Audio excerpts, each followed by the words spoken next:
But now ये सारी चीज़ें अब उसके लिए चेंज होने वाली थी, क्योंकि वो अपनी एक लाइफ को फ्रैंक के साथ एक्सप्लोर करने जा रही थी। एंड फ्रैंक वॉज, अब यहाँ पर हम लोग फ्रैंक के बारे में पढ़ेंगे कि Frank was very kind, manly, open hearted था वो। And she was to go away with him एक नाइट बोट पे, और फिर उसके बाद वो उसके साथ जाके उससे शादी करने वाली थी, जहाँ पर उसका घर है वहाँ पे, और वहीं पर उसके साथ वो अपनी बाकी की ज़िंदगी स्पेंड करने वाली थी। कुछ ही दिनों पहले की बात है कि एक बहुत ही हैंडसम सा लड़का पड़ोस के सामने वाले गेट पर खड़ा था। एक कैप पहनी हुई थी जो कि पीछे की तरफ उसने बेंड कर रखी थी, and he was looking at her, smiling at her.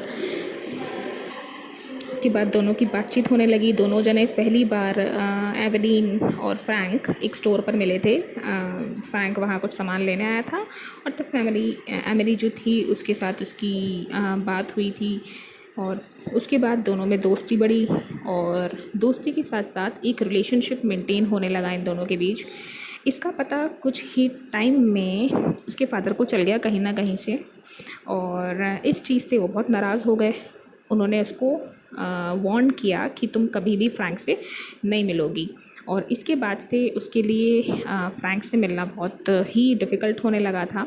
लेकिन वो जानती थी कि अगर वो फ्रैंक से नहीं मिलेगी तो शायद जो खुशी उसको मिलनी स्टार्ट हुई है, जो फ्रैंक से मिलकर जो वो फील करती है, उससे बातें करके जो वो फील करती है, वो फिर नहीं कर पाएगी, क्योंकि फ्रैंक उसको अपनी कहानियाँ सुनाता था, उसको उस पर सॉन्ग्स लिखता था, उसकी खूबसूरती की तारीफ़ करता था, और एक रिस्पेक्ट और प्यार जिसकी उसको ज़रूरत थी वो देता था उसको। तो उसके साथ उसको बहुत अच्छा लगता था, और एवेलीन ने बहुत सारे सपने उसके साथ देखने स्टार्ट कर दिए थे। तो फिर वो ओपन उससे नहीं मिलती थी, बल्कि छुप छुप कर उससे मिला करती थी। देख रही थी, और अचानक से वो खड़ी हुई, उसके जाने का टाइम हुआ, वो अपना सूटकेस लेकर बाहर निकलने लगी। एंड ये जब सारी चीज़ें वो मेमोराइज़ कर रही थी, तब अचानक से उसको एक बात याद आई, लेकिन उसने उसको पूरी तरह इग्नोर कर दिया और वो बाहर निकल गई। Now this is the time जब हम देखते हैं कि वो फ्रैंक के साथ एक डेक पर है, और वो लोग शिप जो है वो लेने वाले हैं।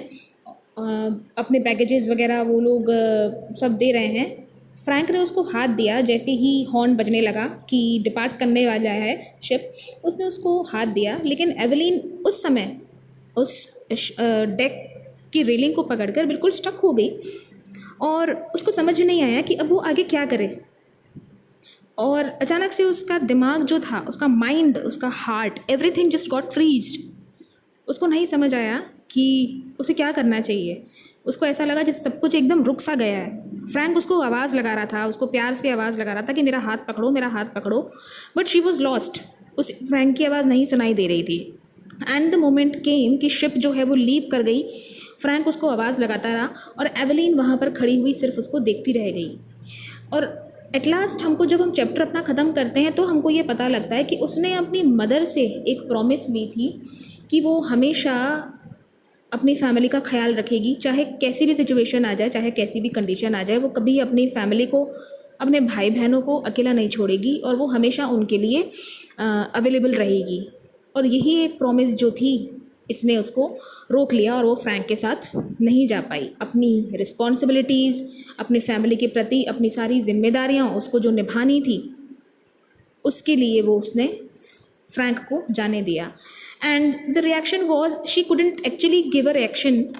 वो फ्रैंक कोई रिएक्शन दे नहीं पाई, ना ही वो रो पाई, ना ही वो उसको प्रॉपरली बाय कर पाई। She was just watching him going away away and away, और फ्रैंक जो था कुछ ही देर में उसको दिखना बंद हो गया।